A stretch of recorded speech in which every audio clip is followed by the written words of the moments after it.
episode of Unlocking California Politics. I'm Sanjay Wagle, Senior Vice President of Governmental Affairs for the California Association of Realtors. Today's episode will have two parts, focusing on three ballot measures where C.A.R. has taken an active position. In part one, we will be discussing Propositions 33 and 34, and then in part two, we will be discussing Proposition 3. First, we are joined by two of our returning guests, who are some of California's top political consultants, Jim DeBoo and Josh Pulliam. Welcome, Jim. Welcome, Josh. Jim previously served as Governor Newsom's Chief of Staff from 2020 to 2023, and is now the founder of the public affairs firm, DeBoo Strategic Affairs. He has managed many statewide ballot measures and campaigns and is the political strategist for the California Apartment Association. He is currently running the No on Proposition 33 and Yes on Proposition 34 campaigns. We also have with us today Josh Pulliam, who is the founder and president of JPM+M and is a highly regarded Democratic strategist and public affairs consultant with over 2 decades of experience. He has played a key role in over 150 successful candidate campaigns, independent expenditures, and ballot measures across the U.S. Notable campaigns include Proposition 19 and independent expenditure campaigns for Governor Jerry Brown and Kentucky Governor Andy Beshear.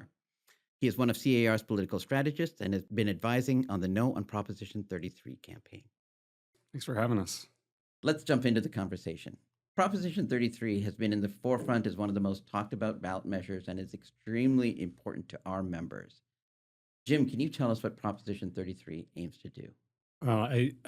It aims to stop affordable housing in the state. And I think it's really important for everybody who's listening to the podcast to understand this.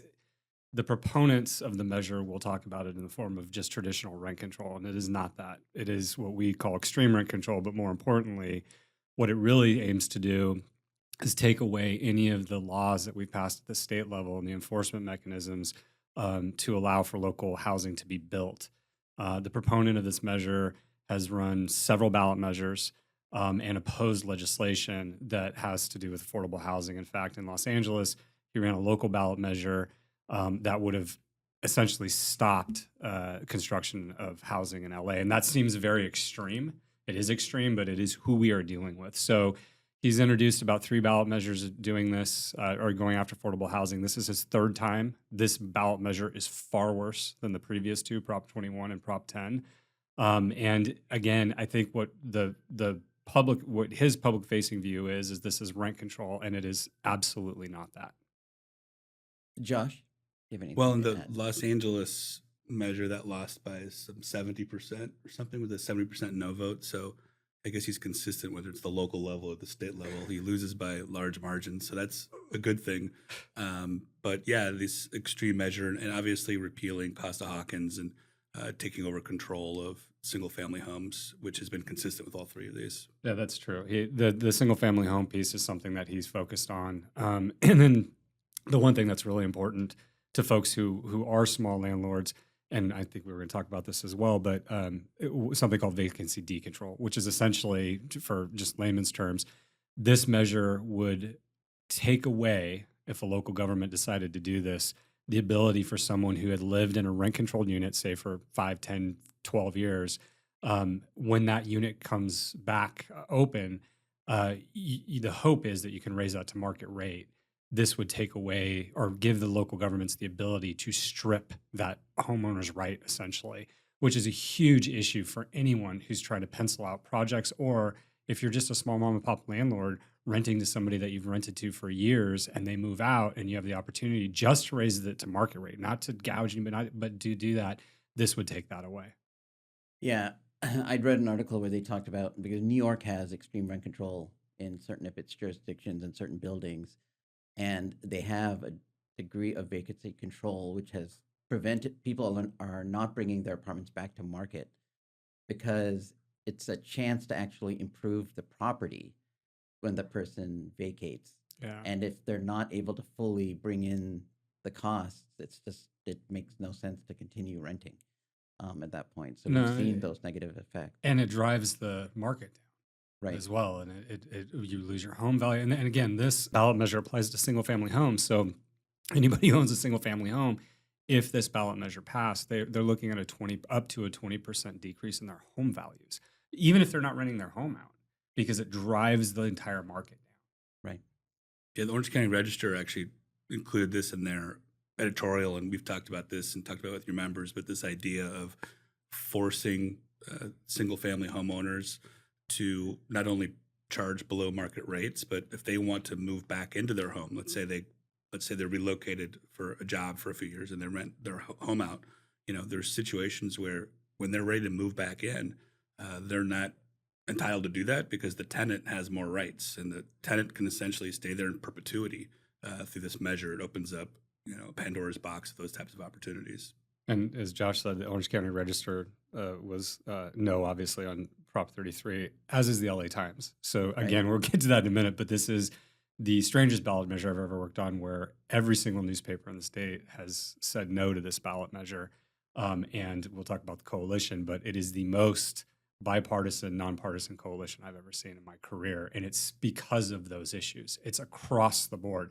Everyone, any academic, any of the new editorial boards understand that if this passes, is going to have a huge devastating effect on the availability of affordable housing. Well, I think that's interesting. You talk about the bipartisan coalition, and we are going to talk about that a little more in a second. But I guess that's a skill of these extreme measures, because the measure you both mentioned in Los Angeles, I was in LA at the time, and I still remember looking at that coalition and thinking, we will never see a ballot measure with, poverty groups, nonprofits, ACLU of, LA, builders, realtors. Everybody was opposed to that measure. And I will remind everyone, it's the same guy who put Prop 33 on the ballot who did that measure. Right. This measure may sound familiar to many of our members and to voters because basically similar measures have been introduced by the same proponent twice on the ballot already, both in 2018 and 2020. And in each case, approximately, I think 60% of California has rejected them. Jim, I'll start with you. Is this basically the same initiative as the prior measures? And why did it fail before? It's not. It goes farther, and not to go too in the weeds, but one of the things that this ballot measure does cover, because it is a form of rent control, is inclusionary housing. And all of the legislation that I think everybody that the realtors supported, that really almost, is streamlining and moving the state to a place where we're trying very, very hard to make it easier to build new housing. This would undo that. And it would also take away the governor's authority and the attorney general's authority to enforce those laws. So that is a huge addition to this ballot measure. And again, that's the secret of all this. The proponent talks about it in the form of rent control, but it's really about stopping affordable housing and driving the market down. The proponent of this ballot measure, he operates low-income tenancies. They're called SROs, and he has a slew of them that he's purchased in LA and across the country, and some luxury. But for him, if the market goes down, it's a good thing because he can come in. He's a nonprofit. He buys these up. He gets subsidies from government. So his whole view on this is, if I drive the market down, I can come in and buy distressed assets. So this is a business decision. So it's very, very different than what it's been before. On the nonprofit side, is he also not paying property taxes? Exactly. Yeah, he can apply for exemptions. So in Los Angeles, he's had quite a few exemptions. So he gets both. He gets both sides of it. He gets the nonprofit status, Correct. Gets the exemptions, and in a lot of cases, he's been able to get subsidies. So he's buying at a cheap rate, not paying taxes. So and lastly, because of his status as an SRO, all these bills, all these tenant protections, all these things that we've done to try to strengthen it for tenants, they don't apply to him. So he's one of the biggest slumlords in LA. He has one of the highest eviction rates. He has the worst health and safety violations ever in LA. So we're seeing this, but it all goes back to the same thing. He's really abused the system brilliantly, by the way. Brilliant how he's abused the system, but he's really abused the system and how he's approaching the ballot measure process. As you mentioned, yes, this measure is more egregious in its language in terms of restricting the state's ability to impact locals. Given that, and why do you think it's been consistently, even the less extreme measures have been failing?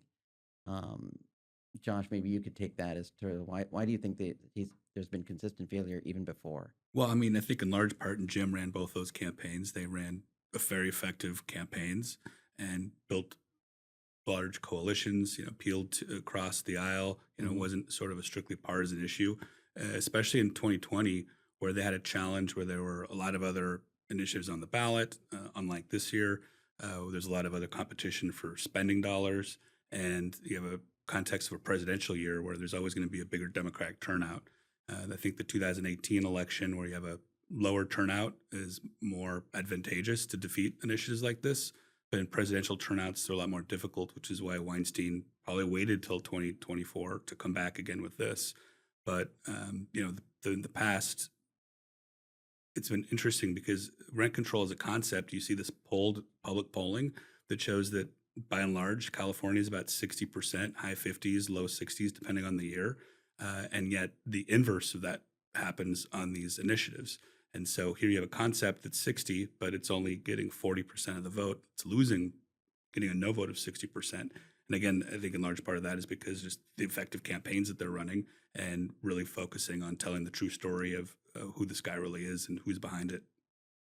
And Jim, for you, so it that's the main thing. It does seem to resonate with the public that they are getting the problems with this initiative. Yeah, I mean, I think like anything else, and especially with ballot measures, there's always the idea, like what people want to portray it as. Their organization is going to portray this as rent control, and that is the Trojan horse. Right. And that piece of it, I think voters, I think when you don't take voters' intellect seriously, it costs you. And in this Right. case, again, we're at the third time of this, he put more, the AIDS Healthcare Foundation, Michael Weinstein, they put more egregious language into it. It's actually Right. smaller. It's like the language is less, but the impact is more. Right. And they're trying to trick people. And when you do that, and you have the ability to build these coalitions these are coalitions, again, on Prop 33, again, we're talking about the California Republican Party and Gavin Newsom. I mean, these are not people who sit in a room together and have conversations. And it's because of how egregious the behavior is and what he's actually trying to do. So I think if you don't take voters seriously and you lie to them, which the proponents of this measure have done, and we're going to talk about a little bit about what they did with Vice President Harris. But once you do that, the electorate will respond in kind. And the problem is a lot of folks in this election, as Josh talked about, it's a higher turnout election. It's going to hit 80-ish%, which is a much higher than a gubernatorial election, which is about 55% turnout. It's a lot of younger voters who are renters, and they're just going to see, rent control. Oh, that's a good idea. So they're predisposed, as Josh said, to vote yes, because 60% of Californians believe in rent control. But you have to unpack it for people. And that's what I think we've done. But I think the most egregious piece is this proponent, Michael Weinstein, the AIDS Healthcare Foundation, have a history of lying to people. And after a while, people are starting to catch on to that. Yeah, because it's crowded. You get tons of mail in this cycle, but it does seem that the message is getting through. So it often helps as a shorthand for a lot of voters, and I will, for better or for worse, include myself until I started doing more political activity. Who's supporting this? Who's opposing this? And that decides where you're gonna go. As you've mentioned, this has an extremely bipartisan opposition, and I want to go over some of that opposition and ask you both kind of who does that support or help? Meaning, who does that work on? Just so to give our listeners a sense of how kind of the politics of endorsements work. And so, Jim, if you could talk about Governor Gavin Newsom has come out opposed to Proposition 33. What voters does that work? Yeah, so yeah, I mean, just the breakdowns of it. So Governor Newsom has opposed all three of these measures. This is the third time, again, more egregious. But with Governor Newsom, he is second most popular Democrat in the state, next to Vice President Harris. And because he is, in this case in particular, the policies that they're trying to undo are policies that the legislature and he, worked together on and signed into law. he has a outsized, Stake. megaform, and Yeah, stake in this and megaphone in this. So his ability to reach Democrats in declining states and in really from a perspective of this is something, we have a rent cap in this state, which we do, and you guys were instrumental in that as well. And this undoes all of our progress when we have a housing crisis. It's a great place for messaging purposes for the governor to be out there for us. And what about the Republican Party, which is no surprise that they're opposing? Josh, could you talk about that? Yeah, well, giving unelected bureaucrats and politicians complete control over single-family homes and allowing them to, force mandates and higher fees, and it's all kind of red meat, easy for them to understand and get and see why it's bad.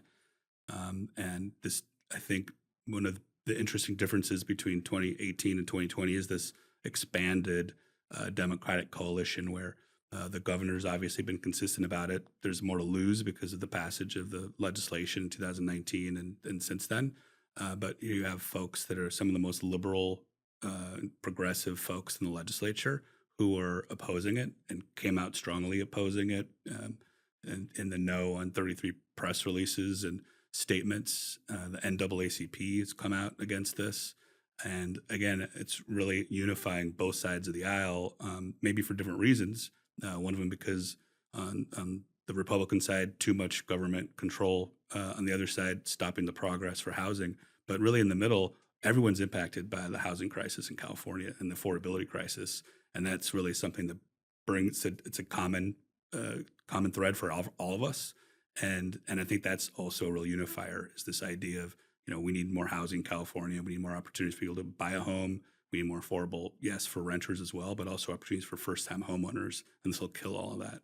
Yeah, I agree with Josh. I think looking at this, when you have people like former Pro Tem Tony Atkins, who's a housing champion, and current Assembly Member Buffy Wicks, who's arguably from the most liberal district in the state, all the way across to PORAC, the Police Officers Association, they're opposed. Every affordable housing group in the state, which again, realtors and the Apartment Association, we're not always on the same page with them, depending. Everyone, the carpenters and the laborers, which are two construction unions, and the California Chamber of Commerce. I mean, and then again, I go back to every newspaper in the state. So the LA Times and the Orange County Register, who agree on nothing, agree on this. So again, it goes back to this idea that everybody has a stake in this, whether it's what Josh was talking about, which is property rights and government interference in your local, basically your local or your property. And also on the flip side, which is the ability to build affordable housing in a crisis. There's something for everybody to hate in this thing. And again, it goes back to the idea that you're using rent control as this Trojan horse to try to pass something that is much more broad and really, really damaging than you're saying you are. Right. Our members, of course, are very sensitive to the effects of rent control in general and these measures and how that would affect the housing market. But I think one thing, because some of them don't always want to be involved politically because you have clients of both parties and you don't necessarily want to take a stand that might alienate them. And I think that's actually helped even our members feel much more comfortable about being very strongly publicly opposing Prop 33 because it is so clearly bipartisan this time. Right, you're not offending your clients because it's in your client's best interest to oppose it. Yeah, Yeah. regardless of Yeah. party, Regardless regardless of of party. anything else. And even if they have strong party affiliations, you've got candidates who, when I give talks, I would say there are people who love rent control and rent stabilization who are strongly opposed to this. Yeah, absolutely. I mean, even the YIMBYs, which it's a pretty niche group of folks, both of the YIMBY organizations.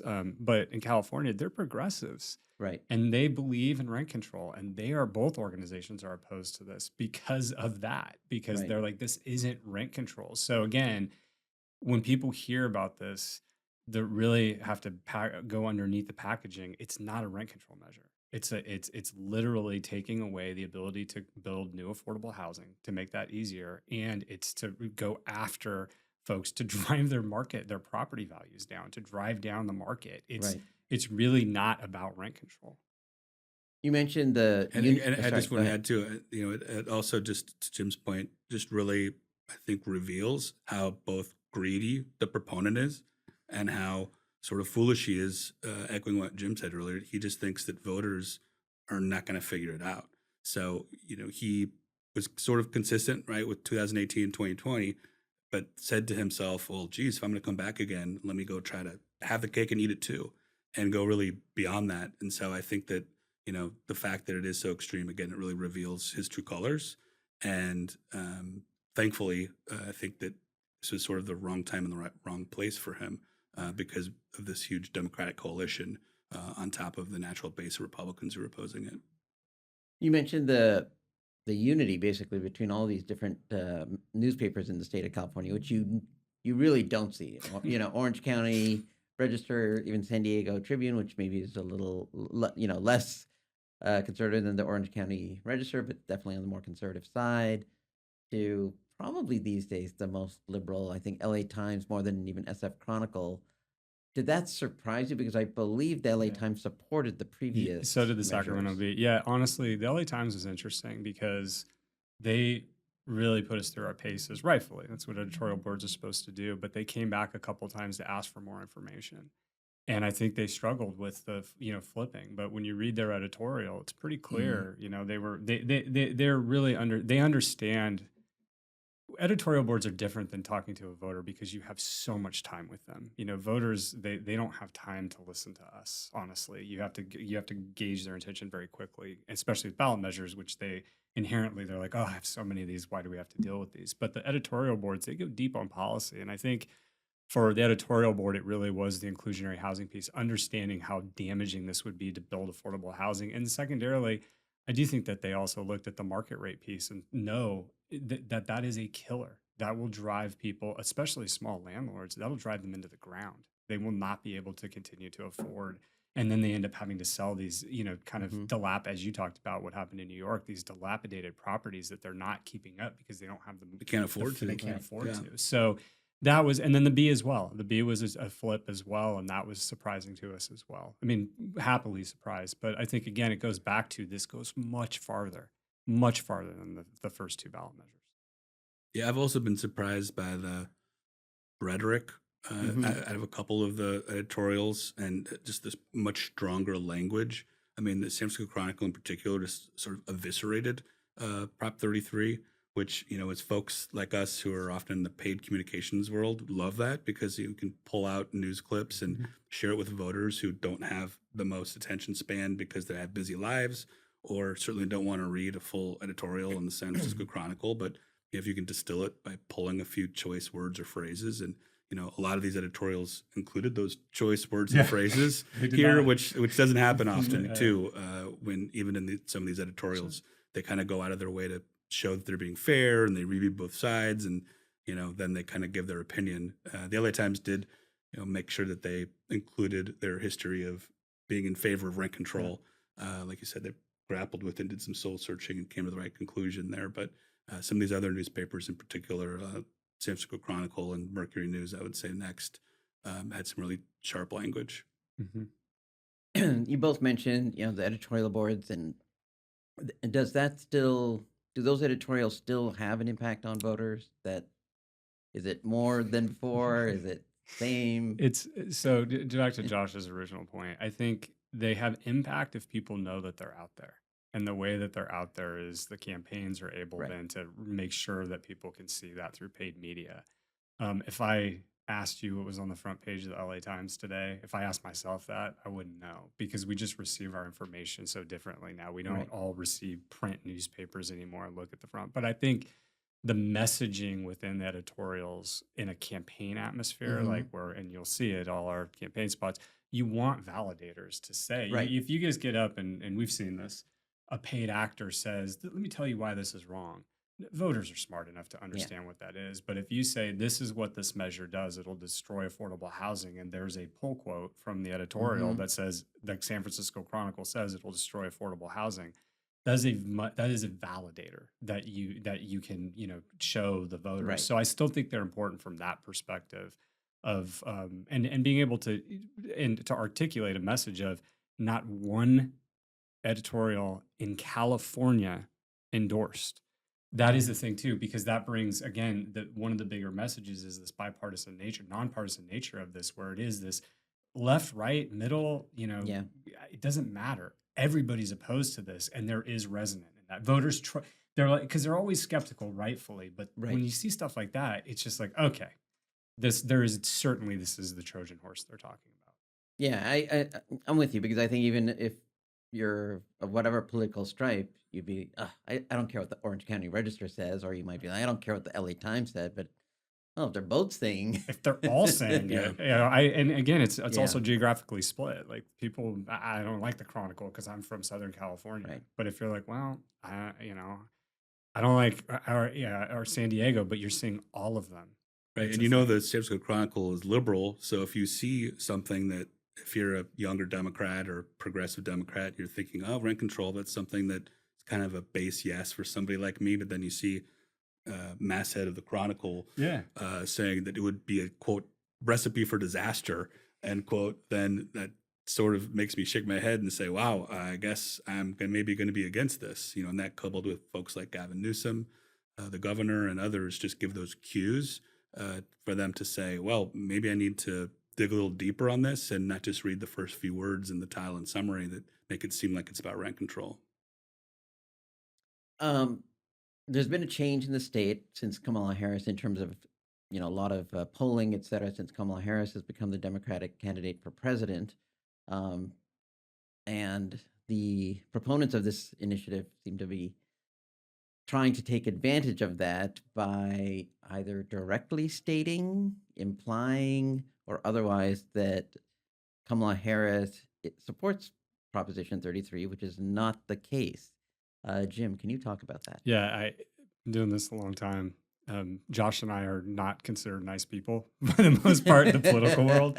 Or families. Yeah, exactly. Kind of like it. But I have never in my career seen something like this. In fact, I walk you all through it, but I was like, what are lawyers good for? Exactly. If you can get away with what's happened here. And what happened is an AIDS Healthcare Foundation, the proponents of Prop 33, have put up an ad basically implying that Right. basically endorsing Prop 33. And initially they didn't have a disclaimer or anything. And then they put in this little tiny thing that you can't read that says, basically Vice President Harris being in this ad does not constitute an endorsement. In response, and this is where I'm blown away, in response, her campaign, the Harris-Walz campaign, sent a cease and desist to AIDS Healthcare Foundation, the proponents of Prop 33, and to every station in California, and said her name, image, and likeness should not be used in these spots. And Michael Weinstein and AIDS Healthcare Foundation gave her the proverbial finger and is refusing to take the ad down. And so we filed a Federal Elections Commission violation for all these purposes. And the stations have been back and forth. I understand they're capitalists. They need to make their money.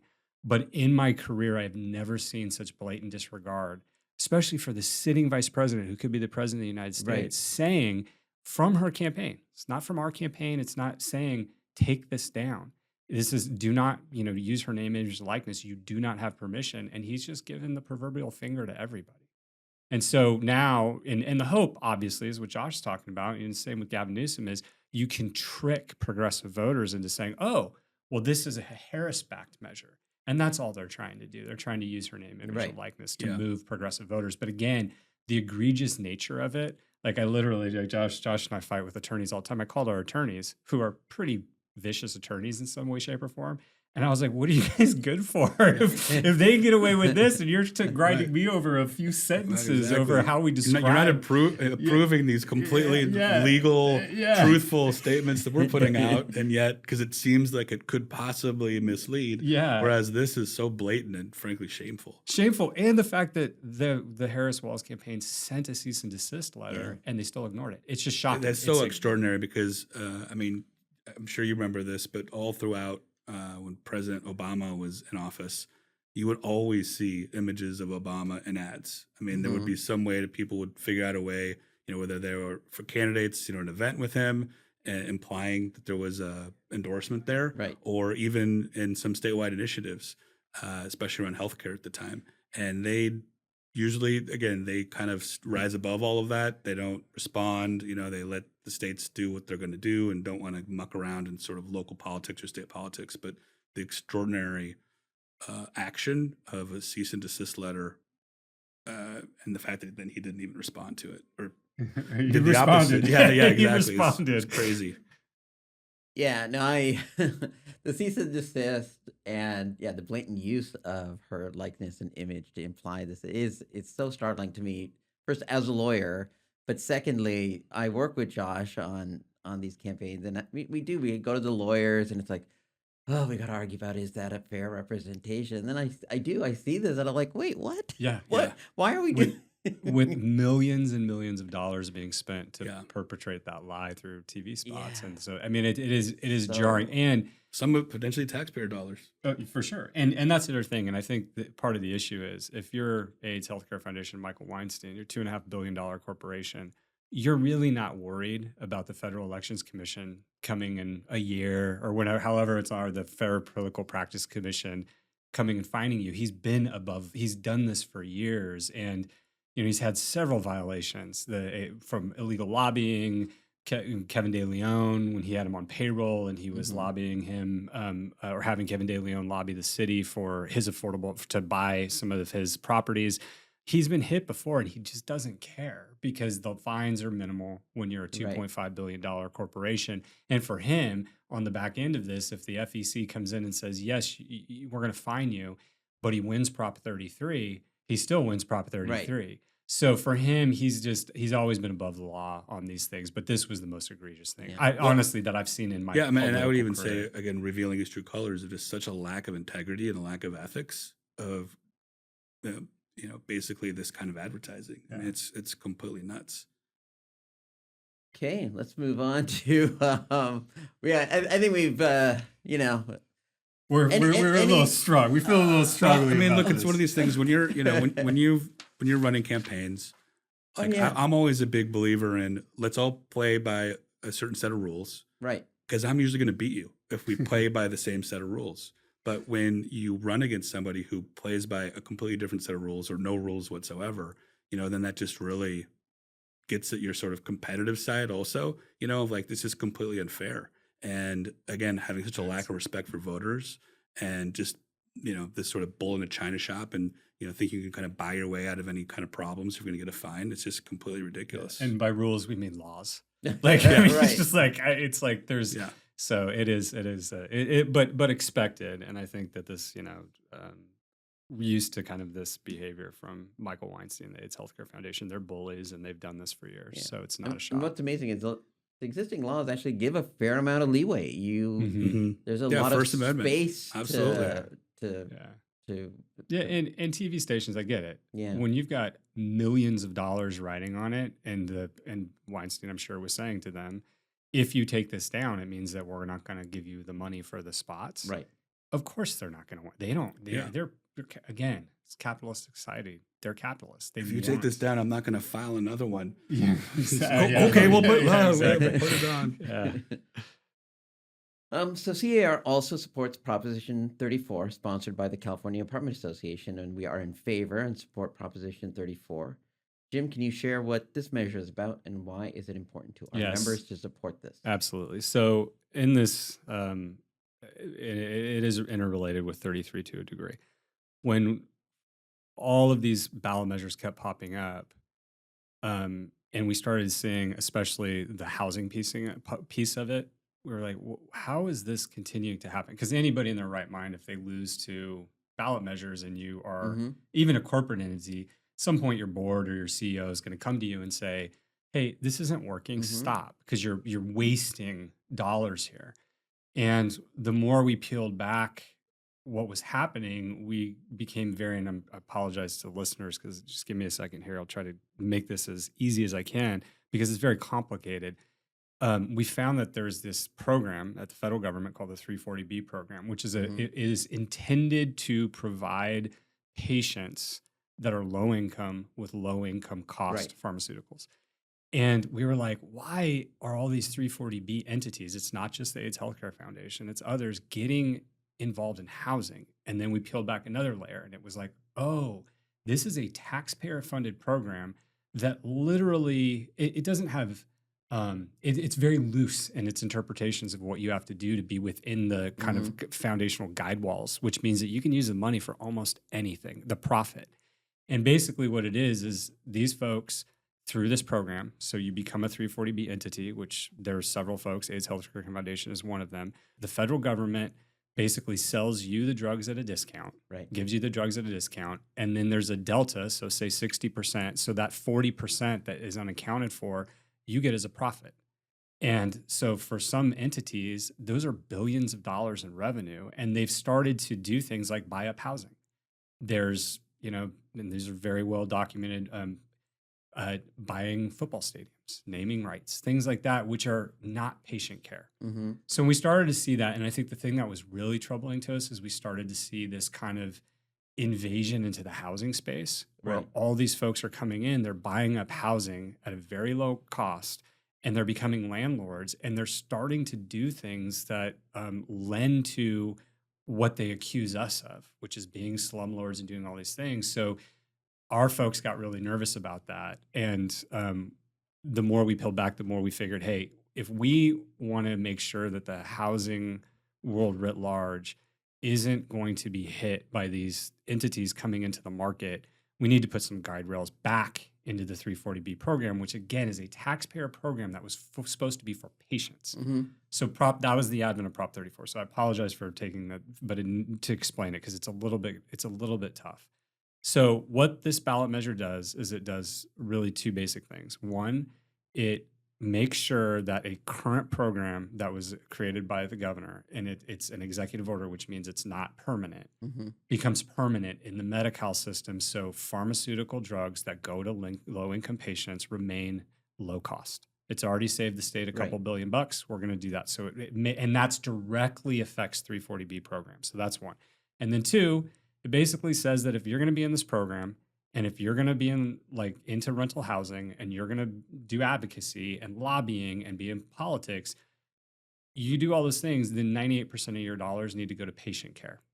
And that's it. And the whole point of this is to make sure that these entities that are using taxpayer dollars and they're receiving taxpayer dollars and are supposed to be providing patient care, that money goes to patient care. And that's how this opened up. And the proponents or the opponents of this want to talk about evil landlords who are, but our coalition on this ballot measure is pretty big as well. And we have multiple patient groups that have come in to say, thank you for doing this. We've been upset about the 340B program for years.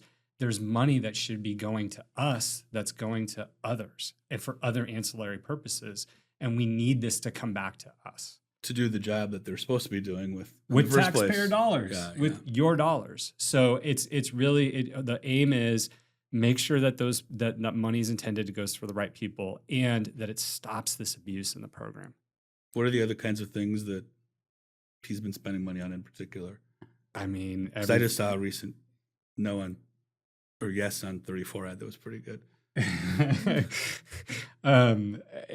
So aside from buying, luxury apartments, he's done a lot of things like concerts, renting out football stadiums to have concerts.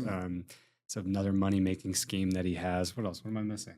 Yeah, the concert. Lavish concerts is pretty crazy. Yeah. And, political campaigns in general. Yeah, and he's very heavy. And then the other thing he's done, and again, this goes back to the bullying, in the state legislature when there has been, on this one in particular, for him, he's gone after members of the legislature for trying to do housing. Right. And he uses the money from this 340B program to do what Josh does a lot of, which is called issue advocacy, which is basically going after a member of the legislature and attacking them. He did that to Senator Wiener in San Francisco. I don't do that. It's always positive. It's always positive. Supporting. That's right. Josh is a 80-20 guy of positive to negative. But a lot of that, and again, it's not the intention, and and there has been some congressional oversight, and I think in the coming years you're going to see more of it, because it's not just the AIDS Healthcare Foundation; it's multiple entities that have found these massive loopholes in this program, and they're using money for non-patient care. Right. That was my understanding. Is that delta that you mentioned was originally envisioned that would be for the ancillary patient care that would come for the people who need those drugs. So if you need, you know, kidney drugs, that they would provide additional help or support and doctors and medical to in that delta. And now it's Yeah, if you would going have for asked the people who started 340B program, hey, what do you think about buying luxury apartments and naming football stadiums and doing right. things like that, that would not have been what they, would have been looking at to do. Yeah. Do you think, regardless of, we obviously hope this measure prevails and want it to prevail. Do you think, regardless of whether it prevails, has it brought attention to this issue? Absolutely. I mean, I think that was one of the reasons we wanted to have this discussion. Is it is we people operate in silos. So it was like there was all the housers who were like, "What is this? What are these groups doing? These 340B entities doing?" But they weren't connecting it to the other side, which was the healthcare side. And then we had all these healthcare people saying, "Why are all these 340B entities using this money for non-patient related care things?" And we've connected those with this ballot measure. And I got to say, the coalition that was put together here, and again, multiple patient groups, the Chronic Care Coalition, which represents a couple hundred patient groups, Right. the UNAC nurses, which is a union of nursing, the California Professional Firefighters, and again, the Republican Party, the Jarvis Taxpayer Association, which is the Right. preeminent Prop 13 protection coalition. It's such a wide group, an interesting group of coalition that have come together to say patient money for patient care. Clearly with firefighters and the nurses hmm coming in behind that and saying, hey, we're with the patient groups on this, all the way over to the Republican Party and Jarvis saying, our taxpayer dollars shouldn't be wasted and abused like this. Yeah. Right. This needs to get done. So again, you have this really wide coalition who's come in to talk about this in a way. And I do think because of that, we've been able to have a more focused and open conversation on something that I think people kind of viewed as a black box. And the two sides weren't talking. The patient world and the housing world weren't discussing this together. And now One of the things you've mentioned and that came up is that, so they are buying a lot of housing. A lot of it is often low income housing, and maybe Josh, you could talk to how that the condition of that housing. It's deplorable. There was I think it really started with this Los Angeles Times investigation a few years back. And there's been a few follow ups, and now you see a little bit more coverage. I saw there was a fine a couple weeks ago that I saw on NPR. I didn't hear it on NPR. So I think the other aspect of this that you're shining a light on is more reporters and more news organizations are sort of interested in seeing and exposing potentially some of these atrocities. But there's tenants that are organizing against Weinstein because it's both unfair evictions, but the roach infestation and bed bugs. And like Jim said earlier, I think probably the most health and safety violations of probably anybody in the state in terms of a slumlord. And yet at the same time, he's pointing his finger and running these campaigns, making it seem like he's the good guy. And I think that also, after a few years of this, is really showing why he's sort of painted himself into a corner, kind of on an island by himself. He does not have a broad coalition, again, on a very popular concept in terms of rent control. He's really isolated himself. And again, I think a lot of that is because he's revealed his true colors and because he's just a real difficult, negative, not a very good person. And when you have those situations where you get everybody lining up against you, usually even in the more extreme measures, you get some kind of a coalition, some kind of a base. And he's really even lost a number of those. And, not that the LA Times would be considered in that, but, LA Times flipping is a really good example. And I think it's probably hard for the LA Times, who's really at the forefront of exposing some of the atrocities that are happening in his buildings, to continue to support his ballot measures. I think it would be kind of interesting to hear some of the conversations that those editorial board members had behind closed doors of like, can we really support this guy again? And, because of his policy and because of his actions, I think he just made it really ezy for them to say, now enough is enough. The one Right. to give folks like a understanding of the money that's involved here. So he spent well over $100 million, maybe over $200 million just on ballot measures, not Right. on advocacy, not on lobbying, not on take away the renting out stadiums, but just on political ballot measures. He just settled. He had a class action lawsuit against him by his own tenants and his Right. buildings. Hundreds of millions of dollars. He had an elevator that was out that an elderly gentleman fell through the elevator shaft. Josh talked about the bed bugs and the mold and a radiator that exploded and killed a pet. All these horrible things. These are like out of a movie. And he did a settlement, a class action settlement for a couple $100,000 for a bunch of his tenants. Again, juxtaposition of spending hundreds of millions of dollars on ballot measures. And part of that settlement, they were required to sign a letter that said he was working on making his buildings better. So couple $100 million, he drugged these people who are, objectively very, very low income through this court process, settled with them for pennies on the dollar with you have to sign this letter that says I'm a good guy or you're not getting your money. Part of the deal, yeah. As part of the deal. And then on the other side of it, he's spending hundreds of millions of dollars like a drunken sailor on personal projects. It's insane. And from a 34 perspective, if you're any 340B entity and you're going that, because he's brilliant. I mean, give the guy credit. This is one of the most brilliant abuses of a public system, taxpayer dollars I've seen ever. And if you're any 340B entity, you're looking at him going, that's who I want to be when I grow up. Yeah, no, Jim and I are going to start one actually. After I mean, honestly. We'll bring you in. You can be our attorney. Exactly.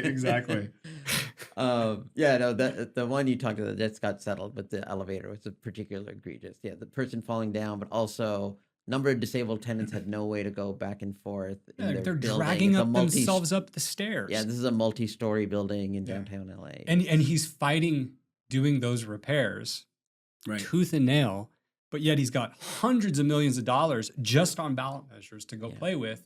And he can go have Janet Jackson and rent out a stadium, and he can do, attacks on, in DC on members of there's just so much money that's being spent on all these other things that have nothing. Even if he said, "Look, I am a houser, and then spend the money on housing," but he's not. I mean, there's a number of social media posts that I've gone down a few rabbit holes where you can see interviews with people where they say and they cite and show how many times they've asked to get something simple fixed, like their heat or their door won't lock, things like that, and they get completely stonewalled and just nothing, no response, the management whatsoever. It's really ridiculous. Yeah, and I think going to what you were just saying about a lot of this feels like just personal things that he wants to do. I think it's still the case. He has not won one of these initiatives. I don't think he's ever won a ballot measure. Right. And he's had 6 or 7 at this point. Yeah, probably. and it's a mind-boggling sum of But money. again, when it's not your money, it doesn't matter. It's not his money. It's not. It's taxpayer dollars that are coming into this. So for him, this is all play money. And he also keeps refilling the kitty. Yeah, and he keeps expanding. I mean, he's a $2.5 billion corporation, and he has the audacity to turn to people and call them corporate people. When he is larger than most of them. But again, the biggest issue on 34, I think, is to make sure that 340B entities are doing what they need to do, because we don't need copycats. And it's started, and it's happening across the country. And I understand why. Again, give the guy credit. He figured out how these loopholes worked, and he's exploded in revenue. And people behind him are going to be like, this is exactly what we should go do. We should go be him. And that's the issue with 34. 34, the hope is it stops any of that. So, I'll ask both of you for some final words. Again, C.A.R. strongly opposed to 33, supporting 34. Jim? I just, again, appreciate it. It's been a great working relationship. Me and Josh, it's been fun going back and forth with Josh on all of this. It's fun to have a compatriot in arms a little bit and be able to, be super positive, as he and I both are all the time. But I appreciate everything that the realtors have done here. And, we're hoping for a no on 33 and a yes on 34 come election day. Josh? Yeah, look, and I've always just been a big believer in realtors are such great ambassadors and cheerleaders. They're people who are active in the community, but, everybody likes their local realtor. So as much as folks can just get the word out, tell them to vote no on 33 and yes on 34 and why it's important. I think a lot of times we talk about, editorial boards or the governor, but just your sort of local peers and colleagues, your neighbors. Oftentimes, those are the most trusted messengers, because you know where they're coming from and there's not some kind of a hidden agenda behind it. You don't know sort of who's behind the disclaimer and that sort of thing. So I think the more that members can talk about these and just tell their friends and post on social media, tell their family just to make sure they come out and vote.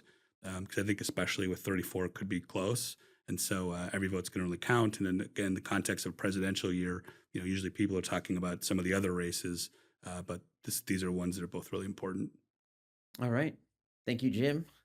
Thank you, Josh. Maybe we'll have an election postmortem, but hopefully we're just like, yeah, good. We killed 33 and 34 passed. So let's hope. Let's hope we're there. Yeah, we'll do that down in a local watering hole, Sanjay. Exactly.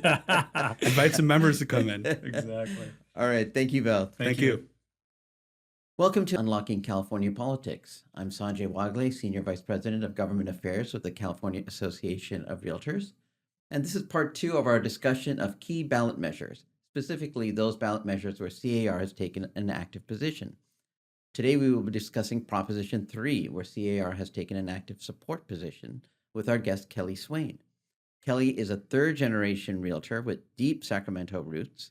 After earning her degrees from UC San Diego, she began her real estate career in 2005 in Sacramento, correct? That's correct. A top producer, she has served as president of the Sacramento Association of Realtors and the Sacramento Association of Realtors Masters Club, earning honors such as Realtor of the Year in 2015. When not working, she enjoys time with her 2 sons and staying active in the community. Welcome, Kellie. Thank you. So with the November election very close, can you share what Proposition 3 aims to achieve and why it's important for Californians to vote yes? Yeah, absolutely. And thanks for having me here today. Sure. Proposition 3 is a legislative constitutional amendment so that we can really enshrine the right to marry regardless of sex here in the state of California. I think it's really important for our voters to weigh in on this. I mean, we have arguably the largest LGBTQ population here in our state, estimated 2.8 million people. So for any state to have this enshrined in their constitution, ours, I would say, is probably the most critical to protect that many people. Now, this time, Proposition 3 has strong bipartisan support. Why do you think this broad coalition has come together to support the measure? Well, I think it's just time, frankly, Sanjay. I mean, we've California's led the country on LGBTQ rights for a long time, and I think it's time for us to recognize that. I think population is changing, voter population is changing. We're seeing an increase by generation in the number of people who identify as LGBTQ people, and so I think now more than ever, it's critical to acknowledge the population and to really look out for the rights of those people. This is very different than when what Prop 3 is undoing was put into place. And so you think basically the reasons you've stated are the changes, et cetera, about the state are the large part for the reason of.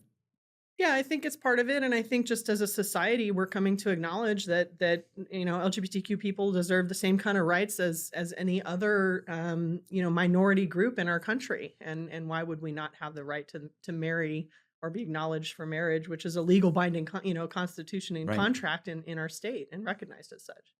Yeah, it's interesting. I sometimes also think you've got people who maybe voted yes last time because they bought the sort of apocalyptic warnings that were coming. And then when the Supreme Court ruled that it's okay, they're like, oh, the world's the same.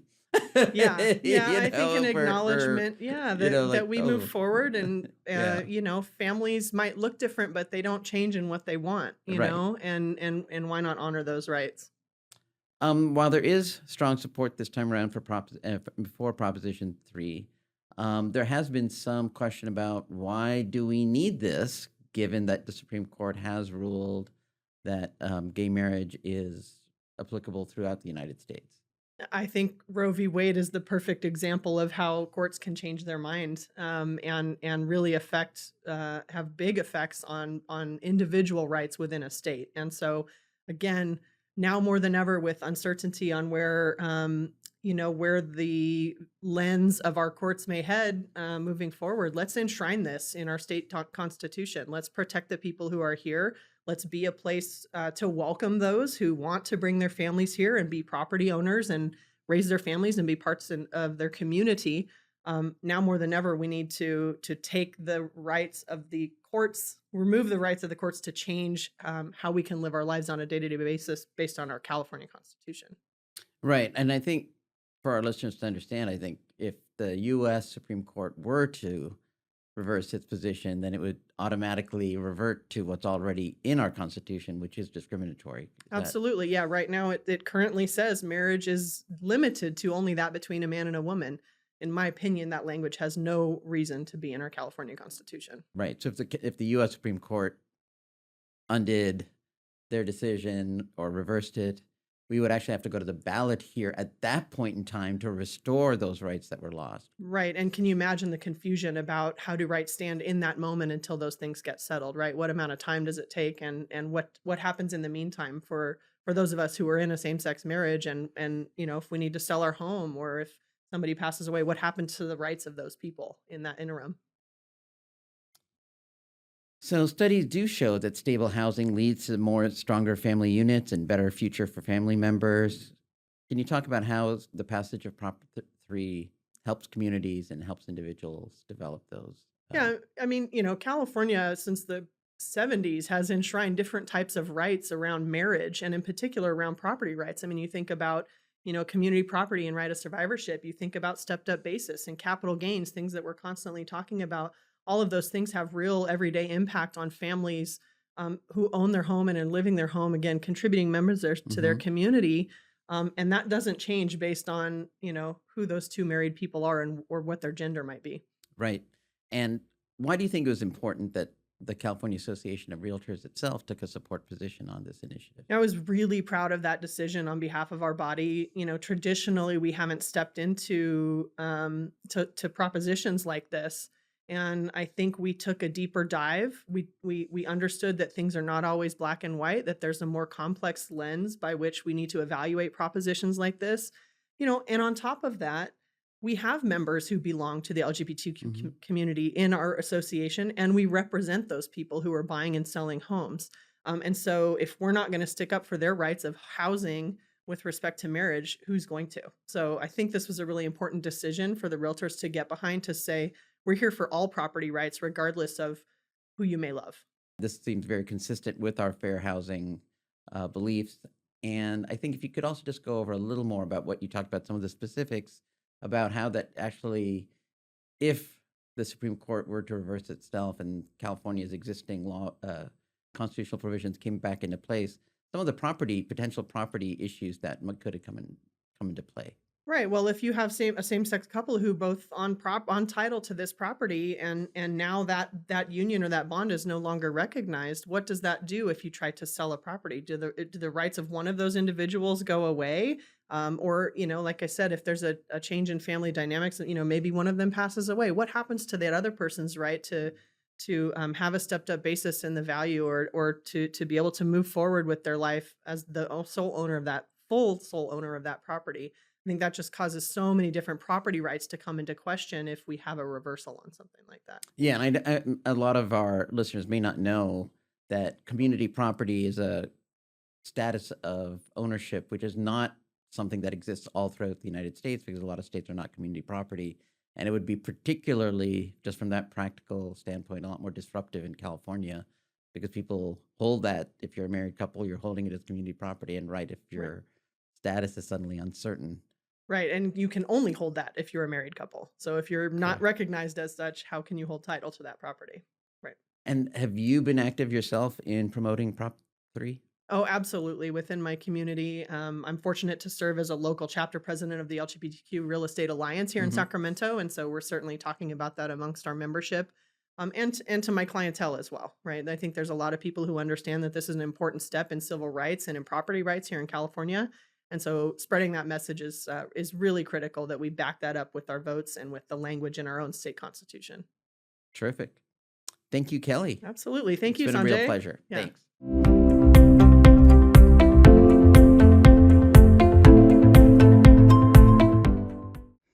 Disclaimer.